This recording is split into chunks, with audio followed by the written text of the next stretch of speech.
Good morning friends. तो आज हम लोग भारत के भौगोलिक प्रदेश के भाग 3 को देखेंगे। इसके पहले जो भी वीडियो नहीं देखे हैं तो पहले जाके भाग 1 और भाग 2 भौगोलिक प्रदेश का आप प्लेलिस्ट में लगे हैं, देख सकते हैं। ये दोनों वीडियो देखने के बाद ही इस भाग 3 वीडियो को देखें।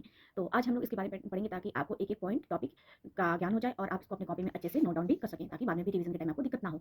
तो इसके भाग 2 वाले टॉपिक में हमने पढ़ा था कश्मीर, पंजाब या हिमाचल, हिमालय। उसके बारे में पढ़ लेते हैं। थोड़ा-सा पढ़ा था जो सिंधु और सतलज नदी के बीच स्थित है। इसकी लंबाई 560 किलोमीटर है, चौड़ाई 320 किलोमीटर और जास्कर श्रेणी उत्तरी सीमा में लगी है। और यहाँ से आप देख सकते हैं जो शिवालिक श्रेणी है दक्षिणी सीमा में लगी हुई है। तो आज ये हम टॉपिक के बारे में पढ़ेंगे और एक-एक पॉइंट को समझेंगे। तो आइए देखते हैं। कटक और घाटी स्थलाकृति इसकी विशेषता है। प्रमुख गोखुर झील जो है ये वुलर झील और ढल झील है। इसे वेल ऑफ कश्मीर भी कहते हैं। गर्मियों में यहाँ 100 सेंटीमीटर वर्षा होती है और सर्दियों में बर्फबारी होती है। कश्मीर का एकमात्र प्रवेश द्वार जो है ये वनिहाल दर्रा, ये ज्वार सुरंग, जो है ये भारत की दूसरी सबसे बड़ी सुरंग है। और प्रमुख दर्रा जो है ये बुर्जिल दर्रा और जोजिला दर्रा है। उसके बाद हम लोग कुमाऊं हिमालय के बारे में पढ़ेंगे। यह कुमाऊं हिमालय सतलुज और काली गोज के बीच में स्थित है। इसकी लंबाई 320 किलोमीटर है। यहाँ की प्रमुख पर्वत श्रृंखला है नागडिब्बा, धौलाधर, मसूरी और बृहद हिमालय के अन्य भाग भी। यहाँ की प्रमुख चोटी है नंदा देवी, कामठ, बद्रीनाथ, केदारनाथ। यहाँ की प्रमुख नदियां हैं गंगा, यमुना, पिंडारी। आइए इसकी विशेषता देखते हैं। सर्दियों में यहाँ पे बर्फ गिरती है। शंकुधारी वन है जो कि 3200 मीटर के ऊपर, देवदार वन और 1600 से लेकर 3200 मीटर के बीच में पाए जाते हैं। यहाँ पे विवर्तनीय घाटियां हैं जैसे कुल्लू, मनाली और कांगड़ा। भूकंप और भूस्खलन की अधिक संभावना होती है। कहाँ पे? तो कुमायूं हिमालय के बारे में हम लोग पढ़े थे। अब तीसरा हम लोग पढ़ेंगे नेपाल या मध्य हिमालय के बारे में। नेपाल को मध्य हिमालय के भी नाम से जाना जाते हैं, ध्यान रखिएगा। इसकी लंबाई जो है ये 800 किलोमीटर है। पश्चिम में काली और पूर्व में तीस्ता नदी के बीच स्थित है। महान वृद्ध हिमालय की इस भाग में ऊंचाई सर्वाधिक होती है।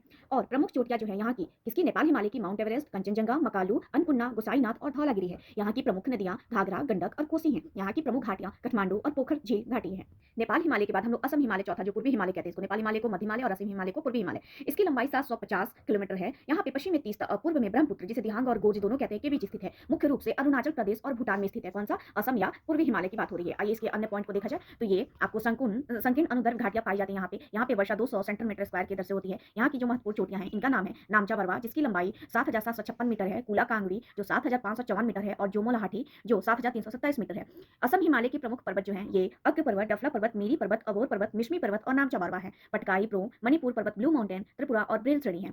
असम हिमालय के प्रमुख दर्रे की बात करें तो वो है बोमडिला, यांगोपाप दर्रा, दीफू, पांगलसाओ, सेला, दिहांग, दिबांग, तुंगा और बोमला। तो आप इन दर्रे को ध्यान में रखिएगा। उसके बाद से आता है अरुणाचल हिमालय, या पूर्वी हिमालय की पूर्वी सीमा बनाता है। नामचा बारवा जो है ये अरुणाचल प्रदेश के पूर्व में स्थित है। हिमालय पर्वतमाला पश्चिमी कामेंग जिले में भूटान से अरुणाचल प्रदेश में प्रवेश करती है। इसकी विशेषताएं जो है ये ऊंचे कटक और गहरी घाटियां हैं। यहाँ की ऊंचाई समुद्र तल से 800 मीटर से 7000 मीटर में स्थित है। भूटान हिमालय की पूर्व में विस्तारित पूर्व में दिफू दर्रा स्थित है। आइए इसके अन्य पॉइंट को हम लोग देखते हैं।